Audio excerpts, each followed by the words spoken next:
Olá pessoal, sou José, o professor de História. Hoje nós iremos estudar sobre o módulo 5, Feudalismo na Europa, dando continuação à matéria que nós estudamos sobre o Império Romano, Império Bizantino, sobre o Islamismo, e hoje continuaremos então com o feudalismo na Europa. Antes de começarmos, vamos tentar entender então a palavra feudalismo. O que seria isso? A palavra feudalismo vem de feudo, tá? Ou seja, um modo de organização social, econômico, político e cultural fundamentado na propriedade sobre a terra, ou seja, sobre o feudo. E a sociedade feudal, como funcionava? Era uma sociedade estamental, ou seja, uma sociedade classificada por estamentos, ou aquela posição que você tem ali desde ao nascer. Se você nasce servo, então o seu estamento será servo até você morrer. Se você nasce nobre, você vai ser um nobre. Dificilmente você vai ver um servo chegando à posição do nobre. Então chamamos isso de sociedade estamental, onde nós temos aqui no topo da pirâmide social o rei, nós temos o senhor feudal, nós temos o clero e abaixo nós tínhamos ali o povo, ou os camponeses, né? Aqueles que trabalhavam e pagavam impostos. Então, resumindo a nossa pirâmide, nós temos então, de uma forma melhor, aqui nós tínhamos o clero, nós tínhamos então a nobreza e nós temos os camponeses e servos.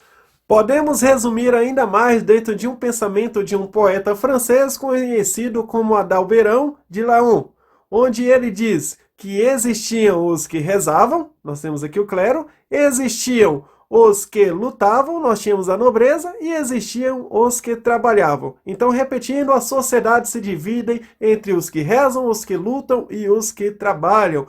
Esta, então, era a nossa sociedade feudal. Então nós temos aqui o feudalismo, nós temos, vou explicar para vocês aqui algumas partes dentro da sociedade feudal, tá dentro do nosso campo de convivência neste período. Então nós vamos ter o castelo onde vai viver o senhor feudal, vocês podem ver aqui em nossa imagem. Nós vamos ter o lago, né, conhecido como fosso, que era utilizado ali como uma forma de fortaleza para proteger contra a invasão dos inimigos. Nós vamos ter a aldeia onde moravam os camponeses que trabalhavam ali para a nobreza, e nós vamos ter alguns elementos, como por exemplo a ponte, onde nós tínhamos ali os senhores vindo com a cobrança de impostos e assim por diante. Vamos ter também o campo de cultivo, onde os servos trabalhavam também para os senhores feudais, para a nobreza. Então assim girava a nossa economia, tá? Ou seja, o senhor feudal cedia a terra para você morar, cedia proteção e em troca você trabalhava e mantinha ali também um sistema de fidelidade para com o senhor feudal. Nós vamos ver essa fidelidade sendo melhor representada através das relações de suzerania e vassalagem. Como funciona então o nosso sistema de vassalagem? Então nós vamos ter a homenagem, como vocês percebem aqui, o vassalo ele sem armas, né, e de cabeça descoberta, vai se ajoelhar e colocar as mãos juntas entre aqui o nosso suzerano, declarando querer servi-lo de forma fiel, custe o que custar, com a própria vida. E nós vamos ter essa cerimônia sendo completada através de um juramento de fidelidade, que é o sistema aí de vassalagem e suzerania. Então, com a mão sobre a Bíblia, como vocês percebem aqui na nossa imagem, o vassalo ele vai jurar fidelidade ao suzerano e comprometer prestar-lhe auxílio militar e também conselho.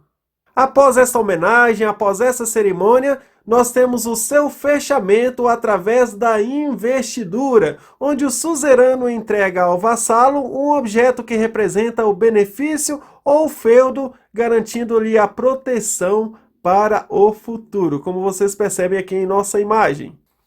Então assim era realizado a nossa cerimônia de vassalagem. As relações de suzerania e vassalagem. Nós vamos ter o dever aqui do vassalo, como fidelidade, auxílio militar e ajuda econômica. Nós vamos ter aqui por parte do suzerano a fidelidade, concessão do feudo e a proteção. Então nós temos essa troca, essa parceria dentro das relações de suzerania e vassalagem. E não para por aí, temos também a outra classe da nossa pirâmide social, que é os servos. Então nós temos também as relações entre o nobre e o servo. Quais são as relações? Nós temos tributos, que os nobres irão recardar sobre os servos.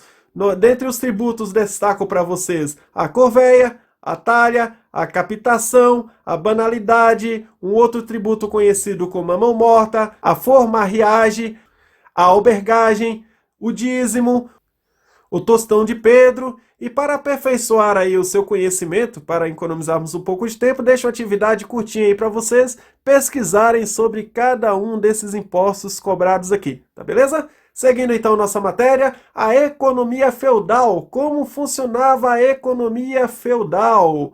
Então nós vamos ter neste período a economia conhecida como economia de subsistência. O que seria isso? É uma economia onde você planta apenas o necessário para sobreviver. Não tem aquela grande quantidade plantado para trocas, para feiras, isso não existe, tá? Então é apenas aquilo que é necessário para sobreviver. A base da economia era a agricultura. E o comércio era do tipo amonetário. O que era amonetário? Era um comércio onde não havia circulação de moeda, tá? Não era algo ali que era monetário, era amonetário, sem circulação de moedas. Tá beleza? Entendendo então a nossa economia feudal, vamos falar agora sobre a política feudal. Como funcionava então a política? Nós vamos ter um poder de descentralização. O que seria um poder descentralizado? Nós vamos ter vários feudos, um feudo aqui, um feudo ali. Não temos ali praticamente, como vocês vão conhecer, como as monarquias modernas, o absolutismo, onde nós temos um poder centralizado. Mas neste período era descentralizado, tá? É tanto que com o passar do tempo, a burguesia, para evitar você pagar pedágio ao passar ali no feudo, passar em outra região, os pesos e as medidas eram diferentes, eles vão se organizar e apoiar ali os reis que darão futuramente a origem às monarquias modernas, que é um conteúdo que nós iremos estudar um pouco mais à frente. Então o poder neste período era um poder descentralizado. Fonte de poder, quais eram? Eram terras e a questão de nascimento. Se você tinha muita terra, você era poderoso, ou se você nascesse nobre, né? Então era terras e a questão também por nascimento. Cultura medieval, como vai ter? Nós vamos ter a mistura entre os costumes romanos e também os costumes germânicos. Inclusive, essa questão aí de vassalagem, isso aí vem dos povos bárbaros conhecidos ali como os germanos, né? Vamos ter aí também dentro da cultura o poder da igreja. Então aquele temor à igreja, o temor ali a Deus, aquela questão ali de que você tem que obedecer ou você vai para o inferno. Então tudo isso ali era ensinado como uma forma também de colocar temor, colocar medo e buscar a obediência também dos servos nessa questão. Ainda dentro da cultura medieval, destaco para vocês o ensino. Nós vamos ter um ensino que era um ensino trívio, e vai envolver a gramática, a retórica, dialética. Vamos ter outra parte do ensino conhecido como quadrívio, onde irá envolver a aritmética, a geometria, a astronomia, a música. Só que um detalhe, era apenas para membros do clero e da nobreza, ou seja, os servos não tinham participação. Como vocês conseguem perceber, na nossa imagem nós tínhamos então a nossa escola da época que pertencia à nobreza e ao clero, tá?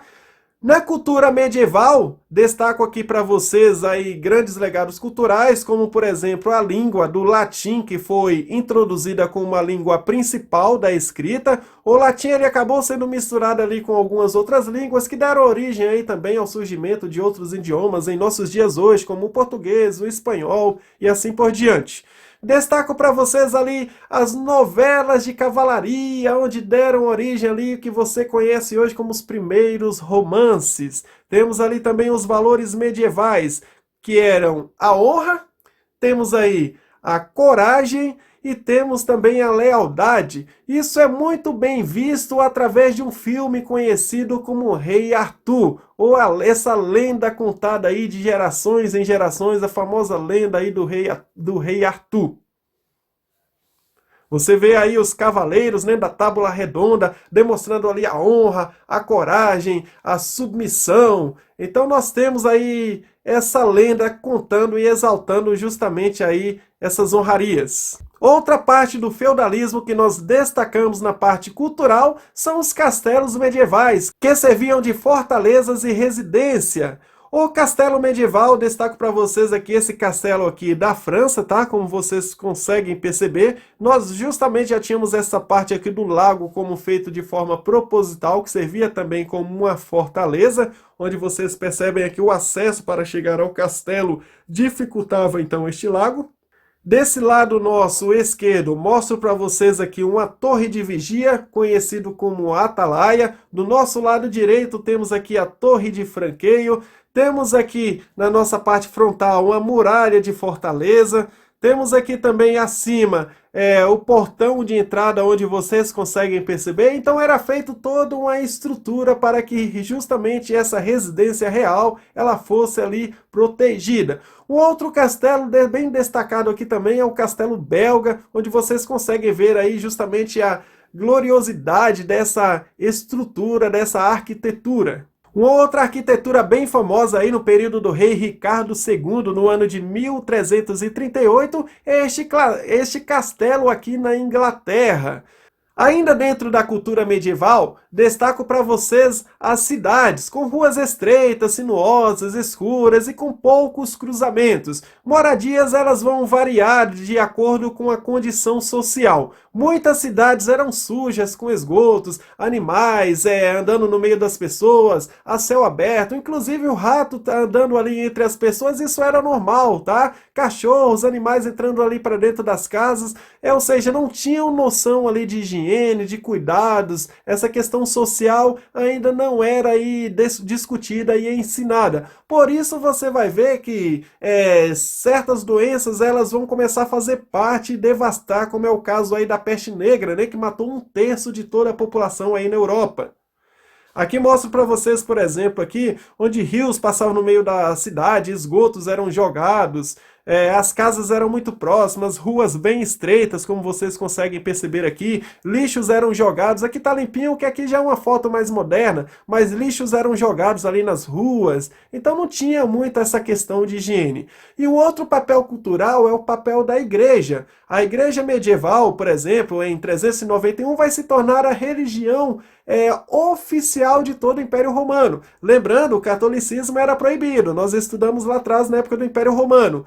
Só que a religião, a partir de Constantino, que se converteu ao cristianismo e vai trazer o cristianismo para dentro do Império Romano, com o passar do tempo, em 391, o cristianismo se torna não só a religião oficial, mas obrigatória. Agora você não pode nem ter outra religião, você tem que ser cristão na Europa. Se você não for cristão, você será considerado um herege e isso pode custar até a sua própria vida. Então vai sobreviver aí o cristianismo, mesmo com a queda de Roma, ainda sobrevive. No Império Carolíngio nós temos aí o fortalecimento e a expansão do cristianismo por toda a Europa novamente. A igreja vai ajudar na conversão dos povos bárbaros também, vai acumular poderes econômicos. Nós temos aí, por exemplo, a economia na época que o maior poder eram as posses de terra, o poder político, que é a influência nas decisões políticas, o jurídico, nós temos as criações de leis agora vindo pelo papado.